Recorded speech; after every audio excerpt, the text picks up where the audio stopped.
Voici qui complète cette capsule sur les tonalités majeures.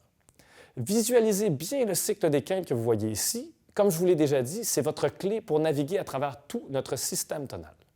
Nous y reviendrons régulièrement jusqu'à la fin de ce cours. Je vous encourage fortement à comprendre et à apprendre par cœur le cycle des quintes. Voici en résumé quelques trucs pour mieux saisir le cycle des quintes. Voilà donc le cycle des quintes et nos 12 tonalités majeures. Nous pourrions même dire qu'il y en a 15 en tout si l'on compte les gammes enharmoniques qui se situent dans le bas du cycle, soit Fa dièse, Sol bémol, Do dièse, Ré bémol ou Do bémol, Si. Si on regarde le cycle du côté des dièses, on voit que le premier dièse, soit Fa dièse, est la sensible de Sol. Le deuxième dièse, soit Do dièse, est la sensible de Ré et ainsi de suite. À présent, si l'on observe le cycle du côté des bémols, chaque nouveau bémol dans l'ordre vient bémoliser la sensible de la tonalité précédente, créant ainsi une nouvelle tonalité. La sensible de Do est Si. Avec Si bémol, nous sommes à présent en Fa majeur. La sensible de Fa est Mi. En bémolisant le Mi, soit Mi bémol, nous serons à présent en Si bémol majeur. Ça s'applique pour tout le cycle du côté des bémols. Notez également, toutes les tonalités en dièse ont pour tonique une note naturelle, à l'exception de Fa dièse et de Do dièse.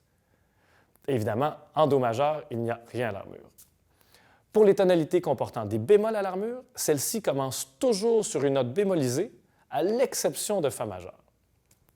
Ceci devrait vous aider à mieux comprendre et à mieux retenir le cycle des quintes.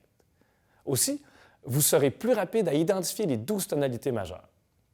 Vous trouverez à la suite de cette capsule un texte avec quelques trucs pour trouver la tonalité d'un texte musical à partir de son armure, ainsi qu'à trouver une armure à partir de sa tonique. Mais si vous avez bien retenu votre cycle de quintes, ce sera beaucoup plus facile. Voici qui complète ce module sur la gamme majeure et les tonalités.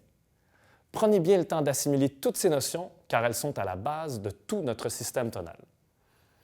Au-delà de la compréhension théorique de la gamme majeure, je vous invite à apprendre à la reconnaître à l'oreille et à être capable de la chanter.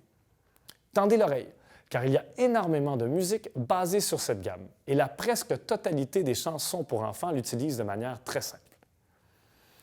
Amusez-vous à reconnaître la gamme majeure quand vous l'entendrez et tentez de reconnaître quels sont les degrés mélodiques utilisés. Il suffira de connaître les degrés de la mélodie pour pouvoir la jouer dans chacune des 12 tonalités. Merci d'avoir suivi ce cours avec nous. Je vous invite à bien faire tous les exercices relatifs à ce module et j'espère vous retrouver dans le prochain module où nous parlerons de la gamme mineure. D'ici là, amusez-vous à reconnaître la gamme majeure dans les musiques que vous entendrez. Mon nom est Mathieu Van Vliet et je vous dis à très bientôt.